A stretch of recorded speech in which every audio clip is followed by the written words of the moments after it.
Dude, I love science. So, the other day I stumbled across this video from something called ASAP Science, which currently is sitting at about 500,000 views and features some relatively famous, or at least B or C list actors claiming to explain the science of racism in 6 minutes. Oh no, I'm not letting you do that. Yeah, that raised a couple of quick red flags in my brain, considering that the study of intergroup psychology is a massive field of research involving hundreds of scientists and has gone on over decades. But maybe they're right. Maybe they can really break down the science of racism in 6 minutes. So, to give them a fair shake, let's break into the video. First of all, I do want to thank the creators of this video for actually including some links to their citations. They also include a lot of links to things that are totally unrelated. Most of them I had read before, but many I had not. I would still say thank you to the creators because they included any links at all, and that's an extreme rarity in projects like this, where the point seems to be, at least to me, to obfuscate data, ignore relevant caveats, and outright manipulate data's interpretation. But now we need to get into the meat and potatoes of this fully fleshed out 6-minute long video. After sending out over 1,300 fake resumes in response to employment ads, scientists found that resumes with more traditionally sounding black names receive 50% fewer callbacks than those with more white sounding names. Again, these resumes were literally identical, except for the names. Well, we're off to a great start with one of the most cited pop cultural racism claims when it comes to science. It's Bertrand and Mullainathan's 2003 study concerned with whether or not people with, quote, African American names were discriminated against by their potential employers. This study has been criticized so many times that I almost find it odd they would still include it in something like this, but let's get real, they don't expect you to read the actual research because they think you're just going to listen to whatever they have to say. And they're right. That's why I have to come in, explaining how they have lied or misinterpreted or just misrepresented the data. So let's explain why the conclusion, simply being that black people are 50% less likely to receive a callback from an employer than white people, is really not what it appears to be on its face. Or at least, as the video makers claim, that racism somehow limits the opportunities of black people. Is that really what the study found? First of all, race was not actually indicated on any of the resumes that were submitted in this study. And while realistically, yes, it's true that probably only a black man is likely to be named Shaquandrius, both a black and a white guy are just as likely to be named something neutral, like John or James, right? Timothy. Present. Thank you.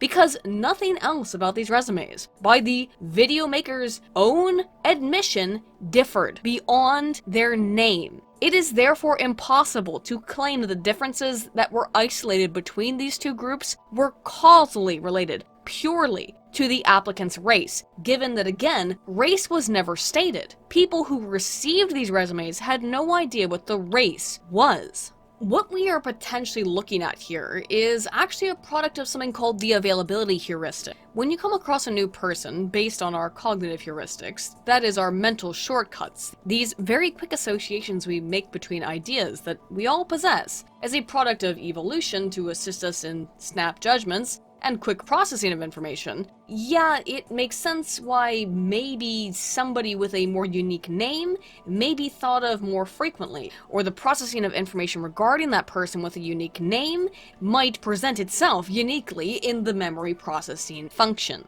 And heuristic, that's a word you're about to get probably very tired of as we go forward. But the point is that among our impression formation tendencies, we tend to be influenced by distinctiveness of information and information primacy. Primacy is what data we are met with first, simply speaking. In short, the availability heuristic is the tendency to form judgments based on what information is more readily brought to one's mind, information that is more unique. So more unique names do have a tendency to be a little bit more relevant or salient due to their inherent unusual nature. They just simply stand out more. For example, in an earlier analysis of this effect, Tversky and Kahneman 1973 found that when asked to recall as many names as possible from a list, participants were able to recall the names of famous people 50% more frequently than non-famous or normative names.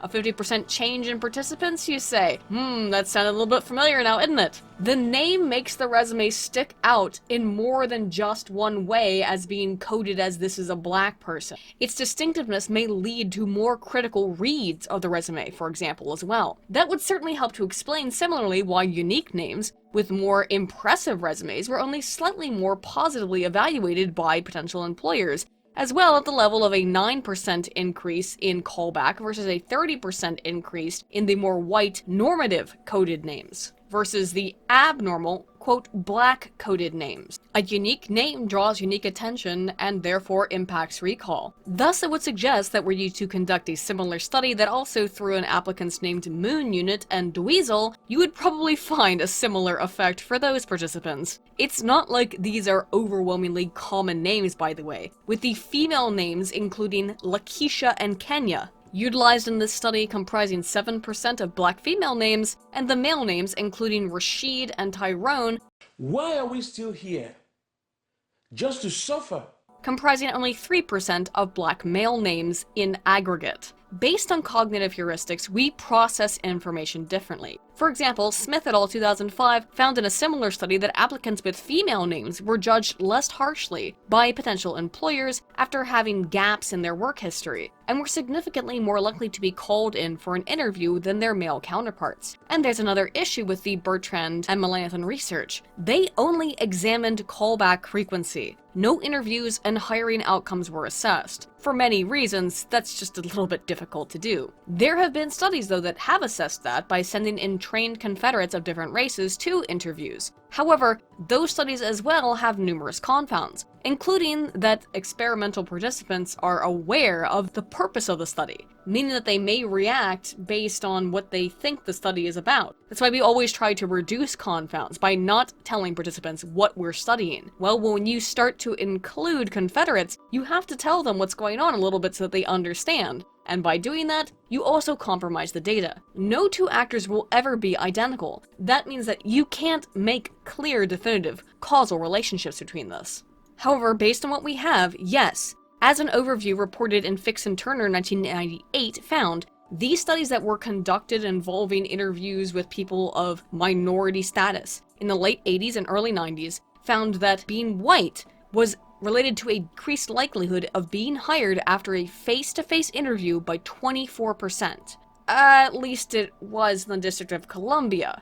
However, in contrast, it was only related by a decreased amount of 2% in Denver. In DC, Hispanics were 22% less likely to be hired, but they were 10% more likely to be hired in Denver. So it seems like even in the late 80s and 90s, these potential problems or issues that have been presented in this video weren't even present, or at least they were sporadic.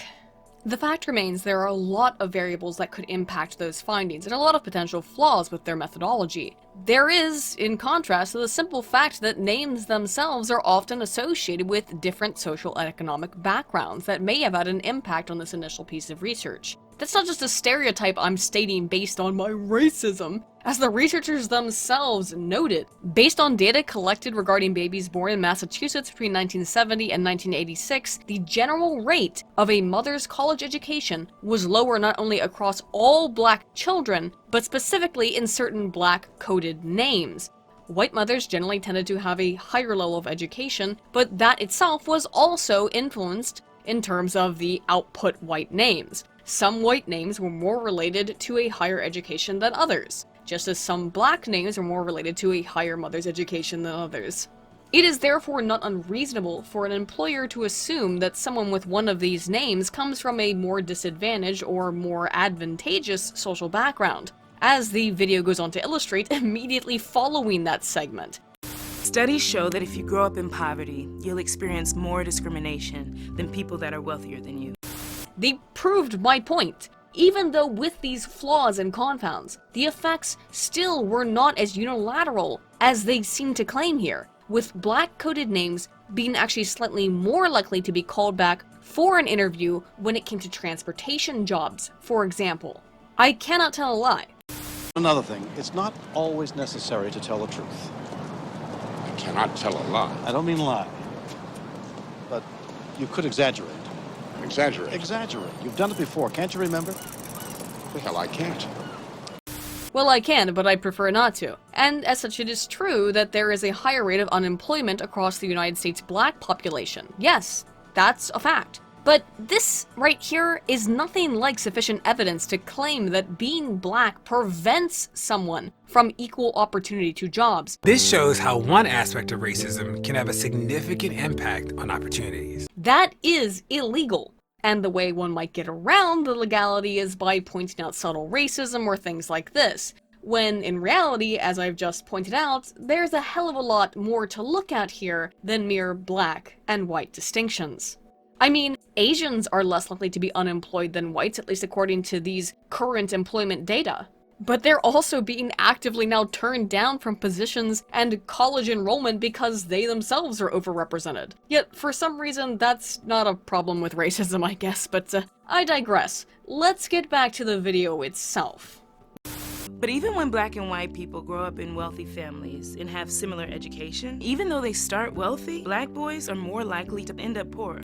Well, one thing you should immediately note about these data is this, that the same effect is absolutely absent in black and white females. This effect of greater poverty, that only appears to be evident in black males. If there was a systemic issue of racism, that was a cause of black men growing up to be more impoverished than white men of the same financial background, then why would we not find such a similar trend to appear in black women? Could it be maybe that this actually has nothing to do with race, but rather with, I don't know, let me pull something out of the hat, the absence of the black father in black families?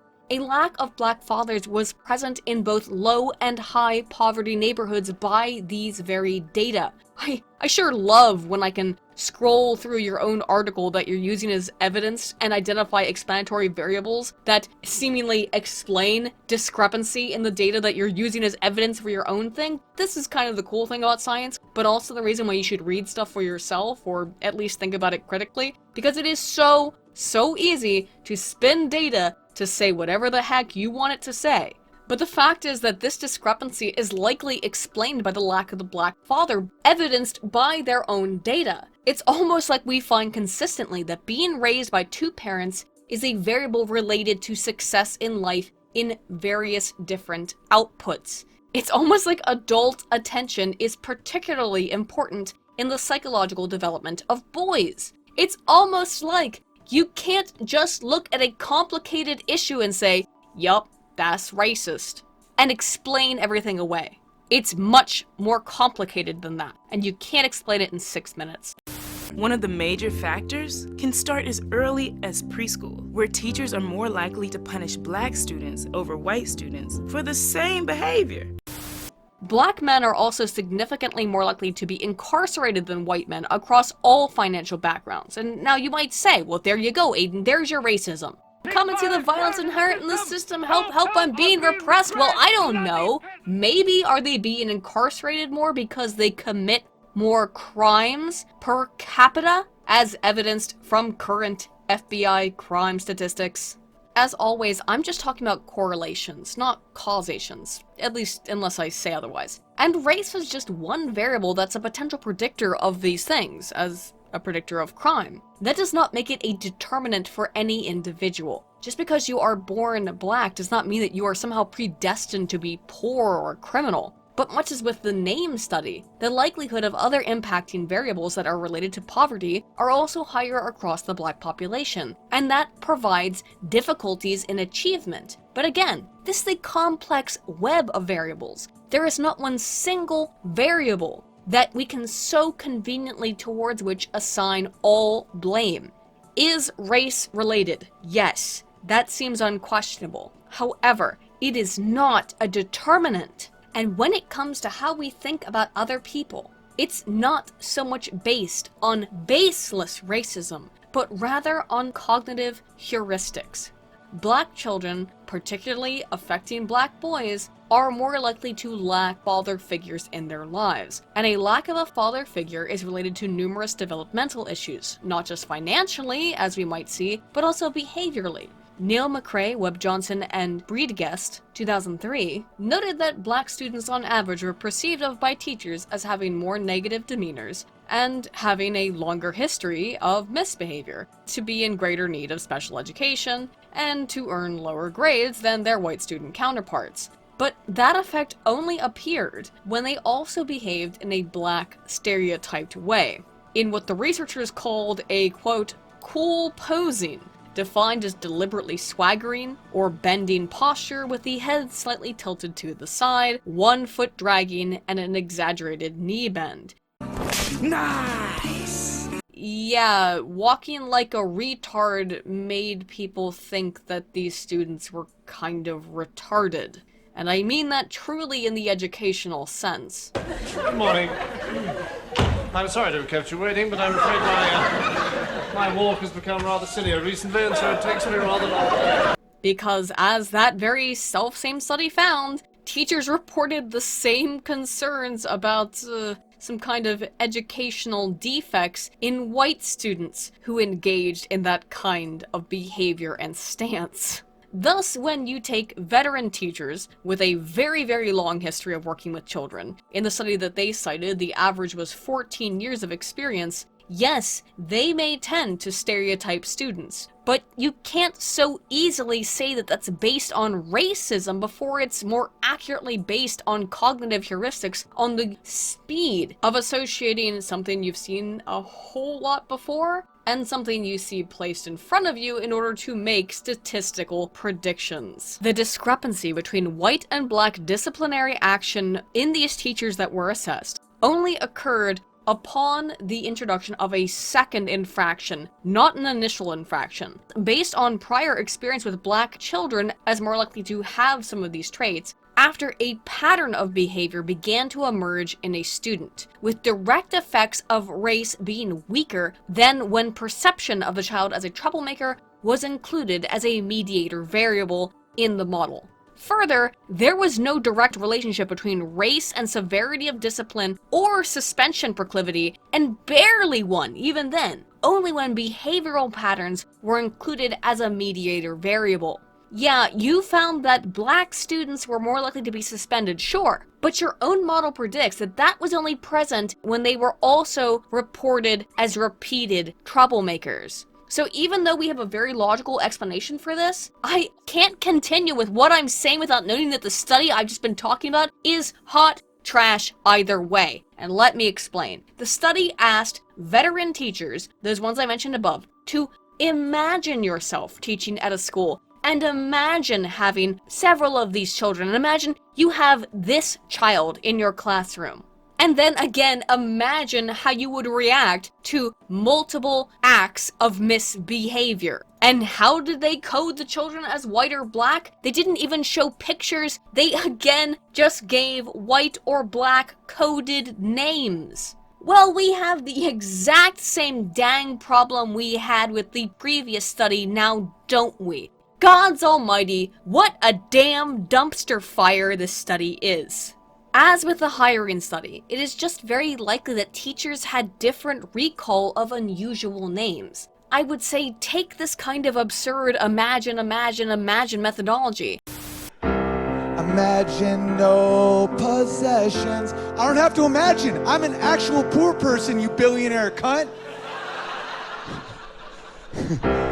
Nothing to kill or die for. I'm starting to think of a reason. And throw in students with names like Batman bin Superman and Jedi Knight, and then come back to me after you've done that study and see if you find the same effects. Just guessing, I think you're gonna find some homogeneity there. Okay, so they're about to dump a lot of information. Let's go through it. It might not be completely in order. Even in adulthood, prison sentences for the same crime are 10% longer for black men. This background in history and personal experience also similarly explains why the police, regardless of their own race, are more likely to, quote, profile black men, knowing that it's a fact, FBI statistics, black men commit a disproportionate amount of crime, or at least certain types of crime, and are significantly more likely to resist arrest, as we will look at. Does that make the police racist? Or simply guilty of cognitive heuristical processing and thinking based on probabilities and statistical averages? If the latter is racist, then yes, I guess, they're racist? But they're not thinking irrationally or illogically.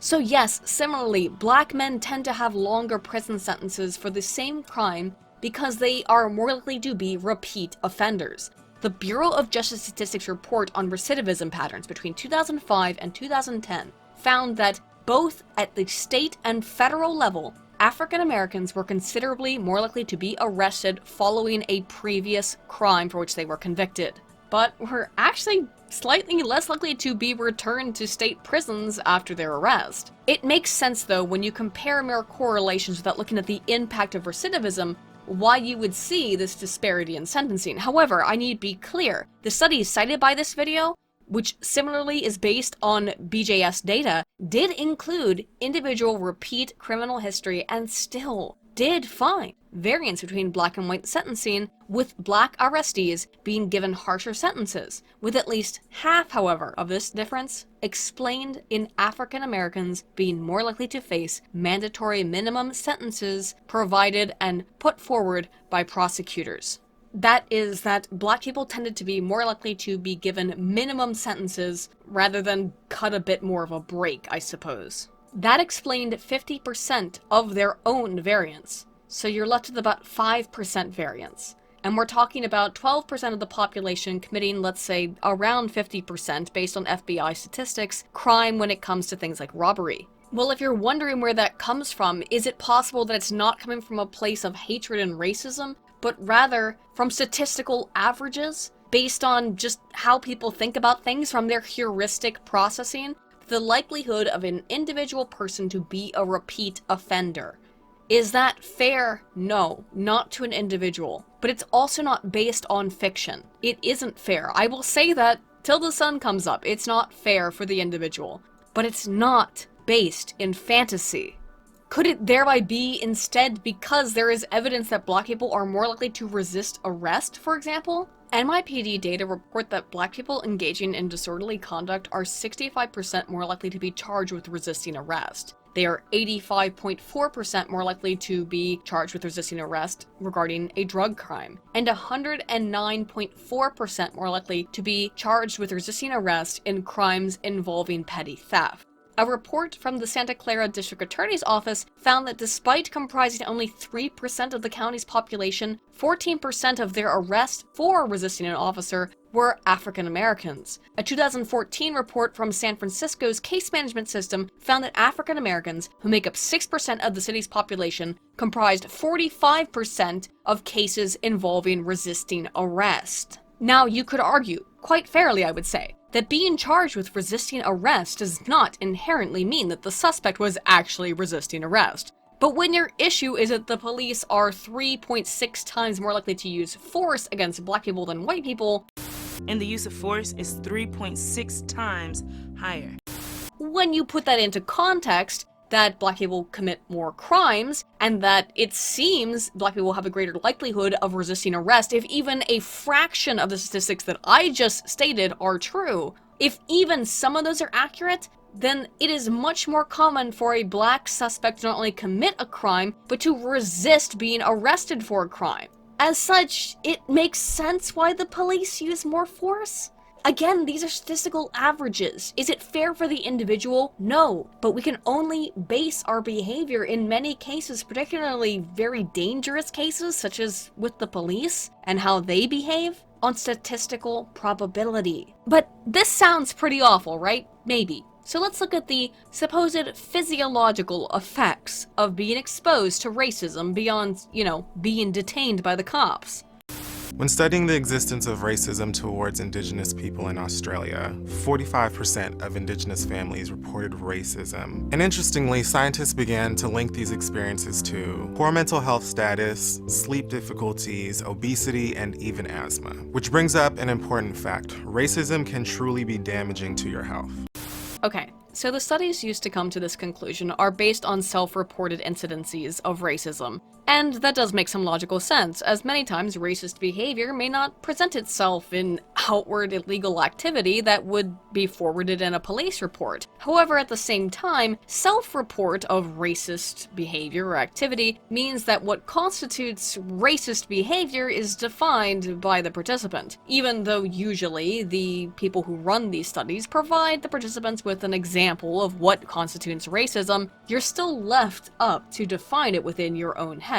And if you notice, every study that they cite here calls all of this perceived discrimination, because it's just too difficult, let alone scientifically unethical, to measure any actual racist behavior in an experimental context where we would induce racism. We can't do that. So we have to rely on self-report. And self-report's not the strongest. For example, we have data here from No, Kaspar, and Wikrama 2009, cited in the video's own reference list, which states that perceptions of both overt and subtle racism were statistically unrelated to reports of depression, with overt discrimination being only relatively related to foul moods in Korean immigrants to the US. As we can see here in this pretty baller-looking figure that seems as if it was funded and created by loyal members of the Korean Merchants Guild. But further research I recently covered and mentioned in another video, Townsend et al. 2011, found that these negative effects associated with perceived discrimination were only present in those who also believed that discrimination was endemic to society and inescapable. Similarly, Jackson, Kuzbansky, and Wright 2006 found that the lifelong model of negative impacts on one's physiology in regards to racism was based on the perception of discrimination in tandem with perception of the helplessness of the individual. That was what actually impacted physiological responses. I agree, as the data confirm that thinking you're discriminated against can potentially cause long-term physiological responses, out of fear that, due to the impact of these stressors on the HPA axis, leading to some pretty serious outcomes, the ones that are described in this video: anxiety, depression, and moreover, all kinds of negative health outcomes. It is important, however, to note that all of this is based, again, on perceived discrimination, particularly when that perception seems to be related to reduced personal accountability and rather increased association with personal victimhood. Feeling that you are oppressed, feeling that you are discriminated against, seems to be the key in this model. That is, feeling discriminated against over a prolonged period of time is likely related to depression and anxiety, and subsequently with other physiological dysfunctions such as those mentioned in the video. But that effect, again, is based only on perceived oppression, and as such, we need ask what is more potentially detrimental, to perceive the self as being oppressed or to actually be oppressed when it comes to these outcomes. Right now, I honestly can't say, but so far the wealth of data supports only the former, that perceiving the self as being oppressed is more important than actually being oppressed. While racism potentially is damaging to one's health, it seems it only is so when you think someone's being racist against you, and you perceive it as racist. Racism involves a set of people holding power over other people, and that imbalance in power is what causes stress. Do you have a single fact to back that up? When Latina students were paired with people they've been told had racial bias against them, their cardiovascular stress response went up, compared to those who were partnered with people they told had no bias against them at all.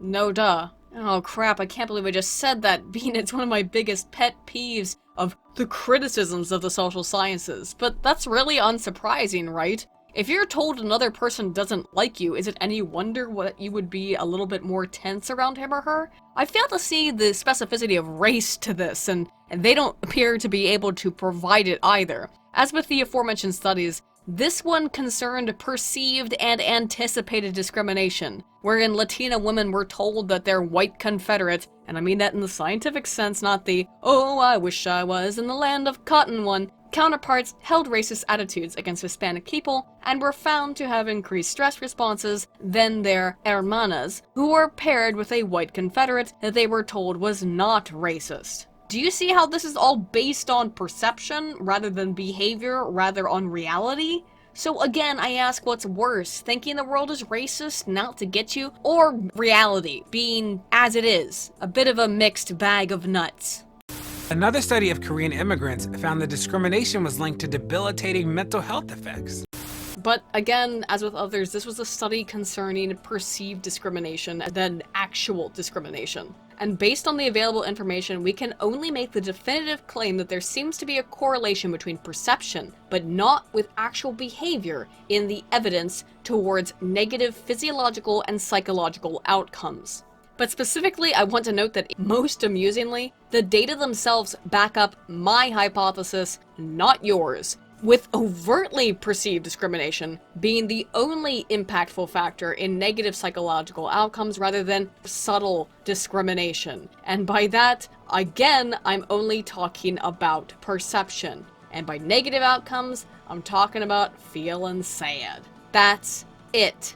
And one last time, all of these studies are only concerned with perceived racism. That means that we cannot isolate such a claim as to be related to discrimination, that discrimination equals negative physiological or psychological outcomes, but rather that there is only a link, a correlation between the perception of discrimination and negative outcomes. Kind of, maybe, sometimes. But those effects definitely exist based on perceived racism. And therein lies the problem, that reality has, well, less to do in reality with the long-term meaning of these effects than the perception of these effects.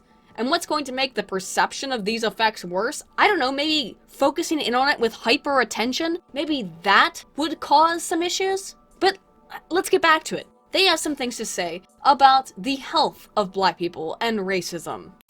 Of course, you'd expect that if you go to your doctor, your health would be in good hands. But racial biases exist here as well. Hundreds of medical physicians were asked to look over a case of either Black or white patients who likely just suffered a heart attack. Those who scored higher on a racial bias test were less likely to prescribe Black patients a drug that would reduce blood clots and prevent heart attacks. Actually, this is why I made this video. I could not believe what I was hearing here. But let's just lay it out in black and white, pun intended. I mean, I'll explain some more, but let me allow the fictional Dr. Foreman to explain what I'm talking about here. Yeah, well, see, we tend to have nitric oxide deficiencies. And the studies show this drug counteracts that problem. It's the first drug to... What kind of studies you talking about? What kind of studies are there?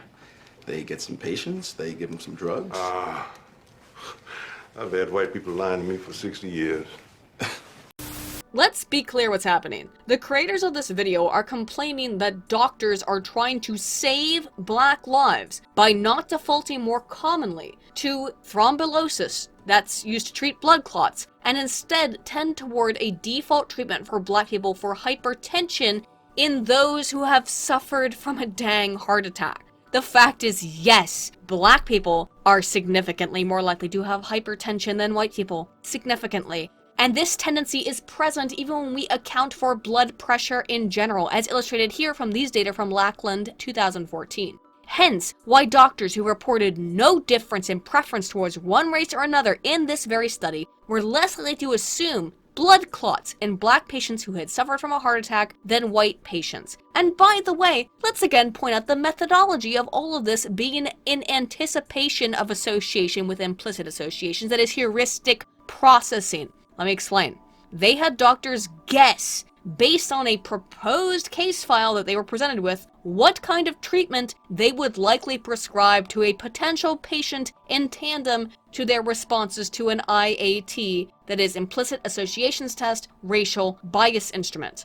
This was another imagine you're a unicorn study. It is not based in reality. But regardless, even as much as many of us know about the incredibly warped and corrupt nature of the medical system, or at least as it can commonly be, a doctor, generally speaking, has just a little tiny bitty bit more to go on when it comes to diagnosing a patient than their face and their race and basic information about the symptoms that they present with when it comes to prescription of a treatment. They actually have to see you. They have to walk into the room, usually. In other words, this study lacks not just considerable, but I would say all external validity. That doesn't make it completely worthless, no, but it's important to place it into a scientific context. So, let's continue. In fact, half of white medical students and residents still believe in false biological differences between white and black patients. Like that black patients are more pain tolerant than white patients because of less sensitive nerve endings and thicker skin. These false beliefs negatively contribute to medical treatment. I'm sorry, what? False differences between black and white patients? Like that proclivity towards hypertension I just showed you with data? Which means early detection and treatment can and does save thousands of black lives. Do Black Lives Matter to you? I thought that was your whole thing, right? You really want to screw Whitey? Be one of the few black men who live long enough to collect Social Security. Take the medicine. Forget Black Lives Mattering. Racial differences mean racism, therefore we should throw that all out with the bathwater. What else then should be dropped because white and black people are physiologically different? Maybe we should just, stop screening black children with a familial history of sickle cell anemia because it's almost exclusive to the black population, because that would be racist now, wouldn't it, Let's just pretend sickle cell doesn't exist and not treat it at all. Why don't we do that? Would that be good for you? Would you like that? Seriously. I already get irritated by studies being misrepresented, but when it comes to stuff like this, you are talking about potentially endangering human lives just because you can't accept the fact that people are different and should be treated differently medically? Didn't your mommy and daddy ever tell you that you were a special snowflake just like everyone else? Well, I guess statistically your daddy didn't tell you because he wasn't around. Well, it's true.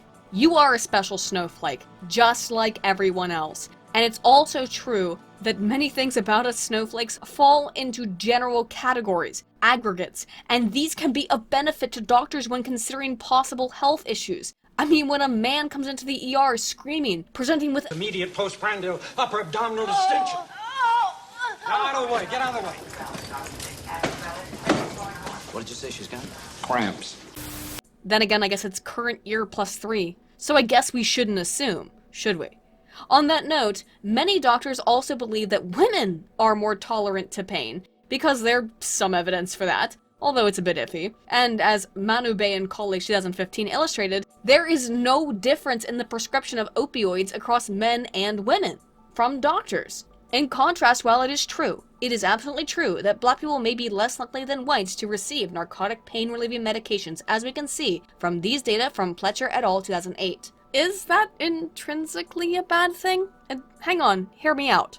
Look at the problem with opioid addiction, particularly across white populations in the US. Are addictive pain relievers a panacea? I'm obviously not saying that black people shouldn't be given medication they need. In fact, I appear to be the one here arguing that they should receive medication they need. But is it also not possible that over-prescribing narcotics to white people isn't a good thing either?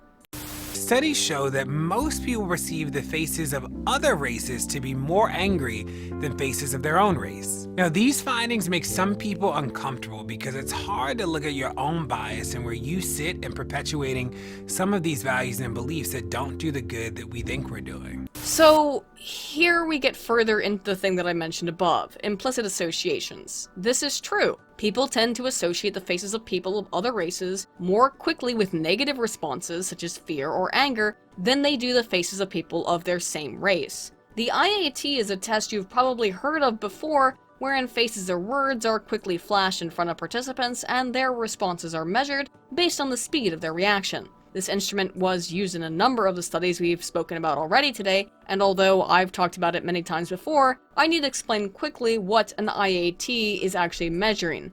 There is a problem with the IAT when it comes to something called construct validity. Not really the test itself, but in its application. What the heck does that mean, Aiden? Well, it means when we say, look, white people are more likely to rate black faces in association with negative feelings, that they are acting subconsciously or paracognitively. They don't have the time to think about their action, about their response. Extant data indicate that African Americans, by the way, are similarly often likely to prefer black faces, with some confounding studies that may be explained by the fact that white people constitute a far larger portion of the US population, indicating that some black people may report more positive associations implicitly to white faces.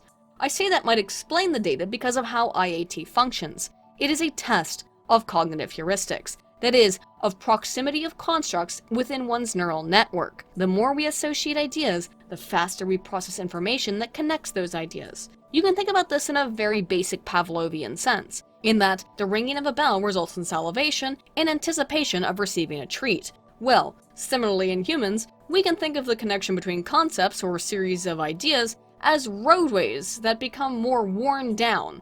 They're basically paths that become easier to travel, routes that become more worn, resulting in more expedient processing, a faster travel along the route. For example, something I've mentioned before, when I say the words yellow and fruit, what immediately comes to your mind? Just think for a second. A lemon? A banana? That's a heuristic, and we process heuristics for very obvious evolutionary reasons, namely to help us respond to crisis situations, in a fight, flight, freeze response. Ever jump at the sight of a bit of fluff on your shirt thinking it might be a spider? That's a cognitive heuristic. Of course, a second later, upon realizing it's just a bit of fluff, you think about the situation rationally, and your totally manly screams dissipate into the wind as you pull the schmutz off your sweater. I had a praying mantis epiphany, and as a result I screamed. Not a girly scream, but the scream of someone being confronted by some before unknown monster that had no right existing on the same planet I inhabited. Are you sure it wasn't a girly scream? This is the difference between cognitive thought and heuristic thought. The implicit associations test is measuring the same thing as your reaction to a stick in the grass as potentially being representative of a snake. It is a precognitive or paracognitive immediate response. Why does that matter? Because it has very little if nothing to do with long-term behavior. The creators of this video seem to imply that this means something in regards to behavior, but the fact is there really isn't much evidence for precisely what implicit bias has to do on overt behavior and bias. So why does any of it matter when it comes to race if all of this is just our subconscious? I could explain up front, but you know what? I don't even have to explain how this affects racial perceptions, as this very video is going to do it for us in a brilliant display of lack of comprehension and self-awareness. We learn biases from our environment and how we are raised. When children are adopted before the age of 8 by someone of a different race, they actually develop the same facial recognition patterns of their adoptive parents rather than their own race. It shows that our ability to quickly judge other races is learned from our parents or our environment. And there we have it, folks. That's how heuristics function. It's a mere measure of familiarity between associated concepts. Does that mean that children can't be racist? No. In fact, in a hilarious additional exemplar of lack of self-awareness, one of the studies not actively cited but linked in the description illustrated that children tend to be just as, quote, racist as adults. Does this mean that children who are adopted are less racist? No, actually. It means they process the race of their adopted family as quickly as they do their own race. And I should note that I was expecting, based on the imagery here, that this was a study on East Asian adoption from white parents, but it turned out they didn't actually link that study at all, nor could I find it easily in a Google search. So provide it, because you didn't provide the one that you claimed you did. If they screwed up, that is what it is, but I find it weird that they linked to a bunch of studies that they never mentioned, yet somehow left out the ones that comprise important parts of their arguments. The closest I could figure they intended was this Clark and Clark study on doll preference, in terms of their own citations. That data was collected in 1939, by the way. It's the very famous study that black girls tended to prefer white dolls. 1939, though. So, a little bit, time lag there. But let's assume that what they said here is correct, although I can't find the study they're citing. And, by the way, I have good reason to believe that they are correct. And that's because, as I've said, facial recognition is related to heuristic processing rather than active cognitive processing. That is, we respond more quickly to faces of those we find more familiar. So, assuming they're right, this still isn't surprising. Again, the creators of this video acknowledge this but don't seem to understand the meaning and emphasize why it is that talking about racism is so important. This is why talking about racism and anti-racism is so important. And if you do hold racial bias, the important thing to know is that you can change your brain.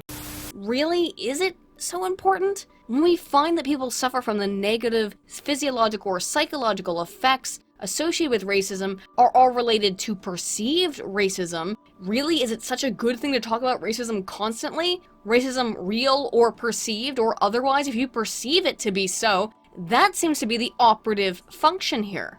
I'm not saying racism doesn't real and we shouldn't talk about the history of the civil rights movement or about slavery or any such nonsense, but rather that focusing myopically on racism is likely not positive. It's not a healthy thing for people, and if you're trying to mitigate these issues, you should probably move away from the negative. A study of brain scans showed that a specific brainwave pattern occurred in those with racial bias when they saw a face that they perceived as threatening. But immediately after, a brainwave from the rational part of the brain, the prefrontal cortex, came in and challenged that initial brainwave. Our brains and the neurons inside them are constantly rewiring. This means that you can literally retrain your brain and combat racist thoughts.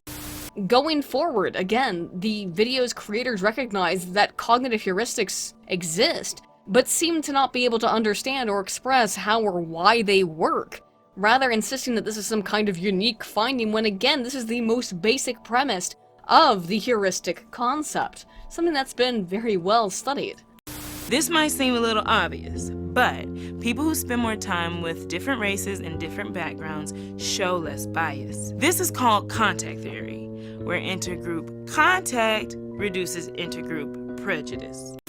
Yes, this is true. This research goes back to Allport's initial hypothesis in his 1954 book, The Nature of Prejudice, and was elaborated upon by Pettigrew in 1998 in his intergroup contact hypothesis. Allport was looking at soldiers in integrated racial units during the Second World War, and found that interaction reduced racial animosity. That makes sense. But remember the multivariate additional aspects involved in military service that Allport wasn't necessarily controlling for, including enforced uniformity and emphasis on a shared American identity over personal identity, which includes racial identity. A meta-analysis included in the description from Pettigrew and Trop, 2008, found that simply knowing more about an outgroup had little to no effect on reducing prejudice towards that outgroup, but decreased anxiety did. This again makes sense as we move from heuristic processing into cognitive processing, with feeling less anxiety towards a group meaning that there's a less tendency for the fight and flight mechanisms to be activated. Similarly, the researchers found that empathy played a significant role in reducing prejudicial beliefs, which again makes sense as empathy involves perspective taking, putting yourself in the shoes of someone else. It's a more elaborative cognitive process. So we see that mere exposure and information alone is not enough to produce the documented effects of the contact hypothesis such as it was proposed by Allport. But there are more problems with the simplistic explanation of a phenomena as provided by this video, and moreover, as Pettigrew and Trop mentioned in their meta-analysis, there is a distinct lack of strong evidence for this effect longitudinally. Does contact really reduce prejudice over time? Speaking anecdotally, have you ever noticed that some people who are the most quote-unquote racist are people with the most experience interacting with the race towards which they hold prejudicial beliefs? Now, my mother's a peace-loving hippie and a Beatles freak, born, raised, and working most of her life in Baltimore City, which is about 85 or 80% African-American in its populace. And although she's a very kind woman, she also lived through the Baltimore race riots of 1968, wherein my family, including my grandmother, who was a social worker operating out of what is the Baltimore Projects, you know, the part of town that looks like Fallout 76 with modern DPI texture resolution, were afraid for their property and their lives as their city was being torn apart and burned down by their own neighbors. So when my mom locks her door when driving downtown, when she doesn't too often, or maybe occasionally pulls a classic slick review bruh around blacks never relax maneuver, is she acting irrationally, or based on a lifetime of experiences, both positive and negative, involving her African American neighbors? Let's listen to what she has to say, and you can make up your mind on her take. In the summer of 1968, I was 8 years old. The things that I remember the most are the fact that we did have curfew. We were not allowed to go outside after 7 o'clock at night for fear of getting shot. I was a minority, but I was never afraid. I was always friends with these other people. We listened to a lot of Michael Jackson and things like that. But in the summer, I was afraid to walk past windows. And then on Sundays when we would go downtown to church, you know, we would see all the devastation, all the things that had been burned. The store buildings, especially, I remember Sears especially, had these big, gigantic windows. Well, they were all smashed in. Yeah, so I drive through, and I do. I'm very careful. I'm very aware. I do watch if people are near me and what and any sensible person would be. Well, there is some significant wealth of evidence that seems to contradict the theories of contact, as, for example, Ehlers and Abrams 2003 found that American students studying Spanish in Mexico learned more about Mexican people during their time there, and while that reduced their anxiety about interactions, they also became more prejudiced against Mexican people over the course of their 2 weeks there. This is important because it is a longitudinal study involving real interaction rather than simulated or media exposure, which comprises a lot of contact research. Barlow et al. 2012 further found outright that negative contact had considerably greater impact on belief formation about outgroup members than did positive contact, which is logical, as we often tend to remember negative events over positive ones, as Baumeister et al. 2001 proposed with significant evidence indicating that bad is simply stronger than good when it comes to human perception and memory. Barlow and colleagues followed white Australians over a period of 8 years to assess changes in their opinions towards minorities, including black Australians, Muslims, and asylum seekers, and found that positive contact had little to no positive impact on reducing prejudice, but that negative experience greatly increased prejudicial beliefs, and that this effect was exacerbated by the greater quantity of interactions. A second study asked white Americans about their experiences with black people and various racially related opinions, which included what the authors defined as modern and old-fashioned racism, with old-fashioned racism being, well, about what you would expect. Sir, my message is simple. Niggers, Jews, homosexuals, Mexicans, Arabs, and all kinds of different chanks stink, and I hate it. And modern racism being coded as agreeing with statements like the following: over the past few years, black people have gotten more economically than they deserve, because that's not based on reality or anything at all. Anyway, the researchers found that negative contact was particularly related to both measures of racism, and that once again the frequency of these experiences, either in a positive or negative valence, resulted in stronger opinions. Ooh baby, look at them divergent linear relationships. It's fascinating stuff, but it indicates that mere exposure is no divine ambrosia to race relations. What is the significance of that? It's fascinating. Okay, you can back up. Back up. That's it? It's fascinating? Why were we running?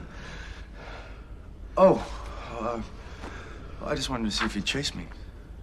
Moreover, there's a major issue in how contact occurs. Again, much of what even the creators of this video mention involve experiments using the media. Not inherently bad methodology, but it does not consider how people interact naturally and their propensity towards in-group favoritism, that is, self-segregation.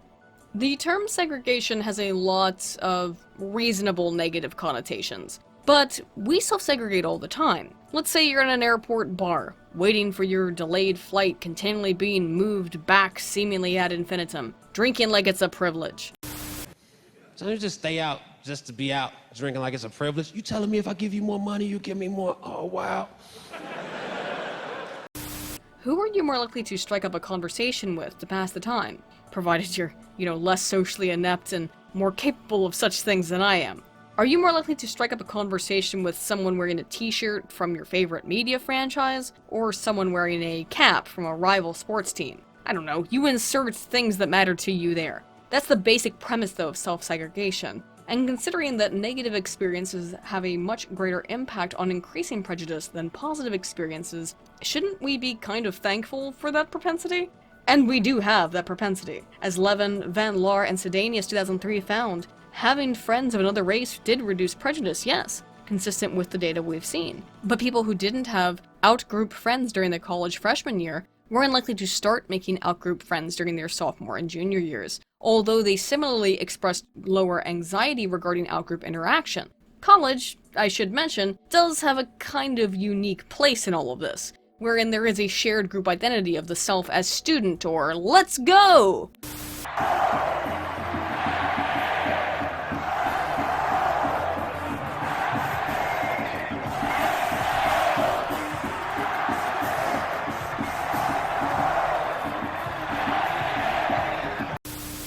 kind of a unique environment compared to totally random interaction that happens on the street, and even in that environment, people still self-segregate. Binder and colleagues 2009 may have provided us with an answer as to why, finding that while contact reduced prejudice, existing prejudice reduced propensity for greater contact.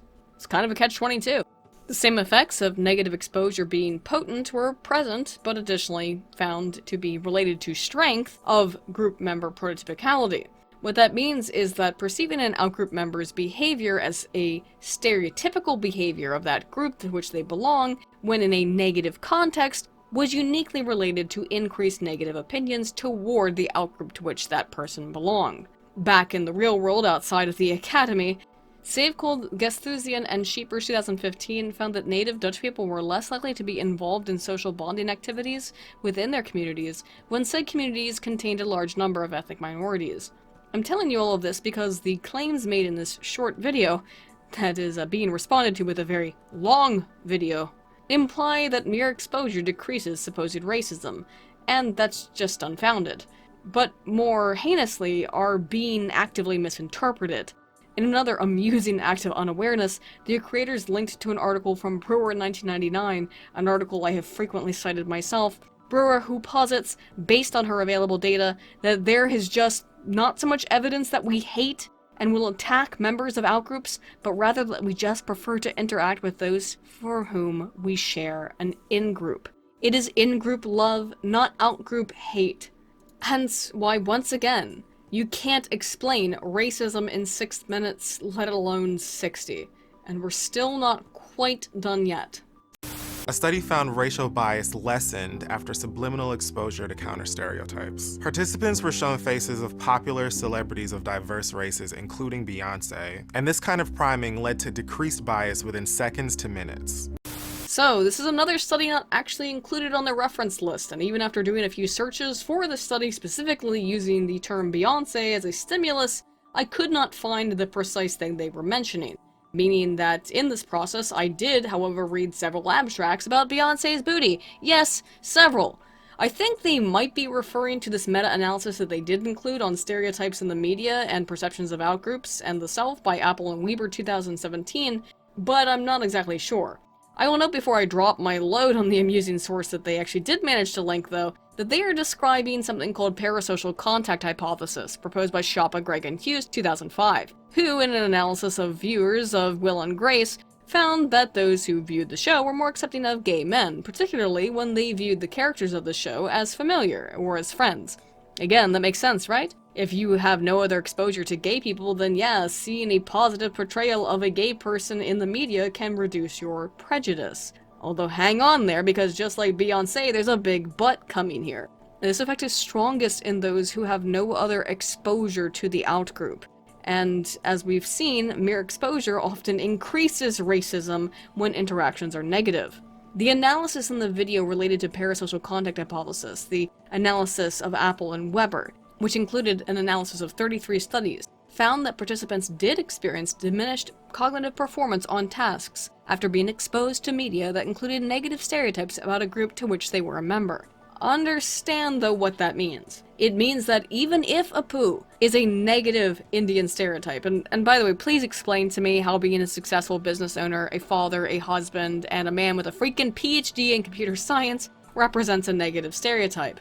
It doesn't matter. That portrayal is only going to potentially impact other Indian people rather than white people's opinion towards Indian people. In other words, it's not going to overwhelmingly affect whitey by having negative portrayals of outgroups. I'd like to point out also that in the 2 studies of the negative impact of media regarding men, they forwarded the largest effect size over women or non-white people. So, seeing negative portrayals of any group can impact people who belong to that group negatively, yes. But parasocial contact seems to only have positive effects on the outgroup. The problem then becomes that you can't have any negatively valence characters at all if you want to avoid that potentially, now can you? Villains could only be robots or aliens or monsters or something, right?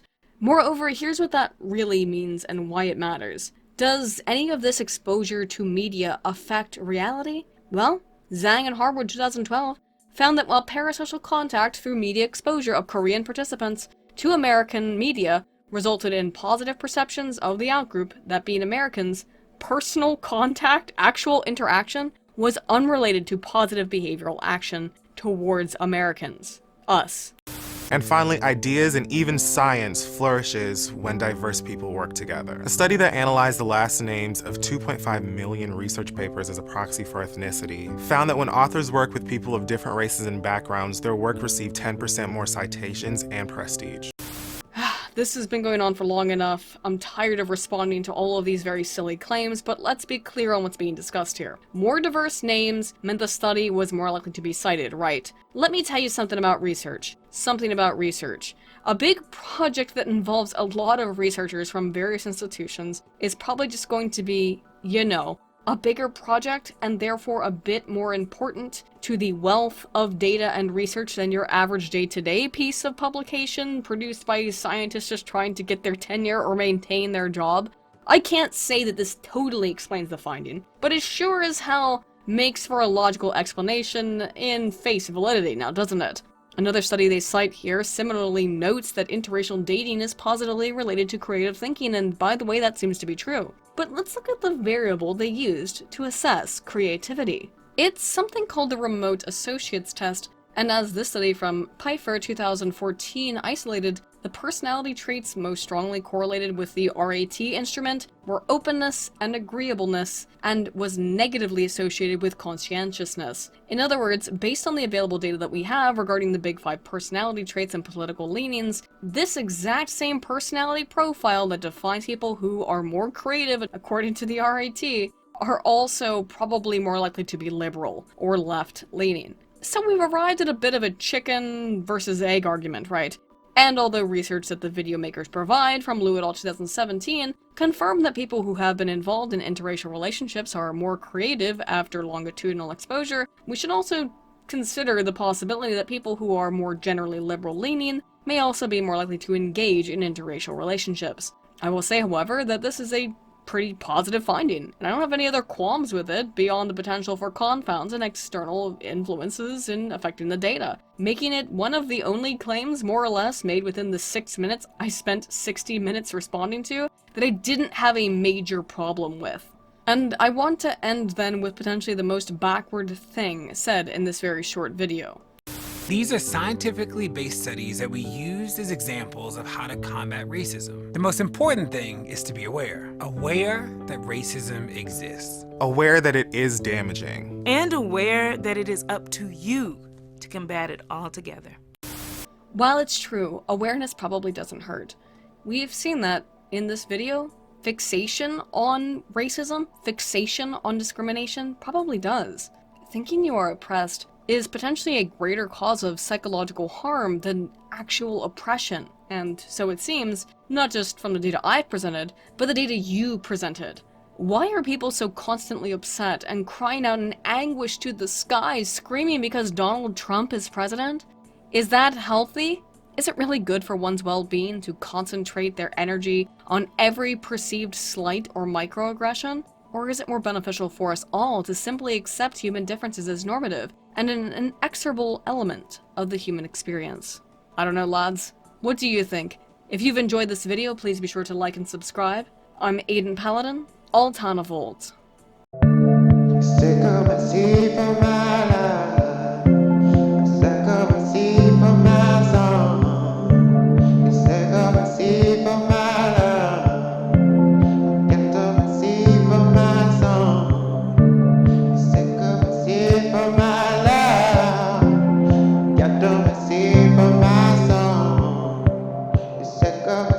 For my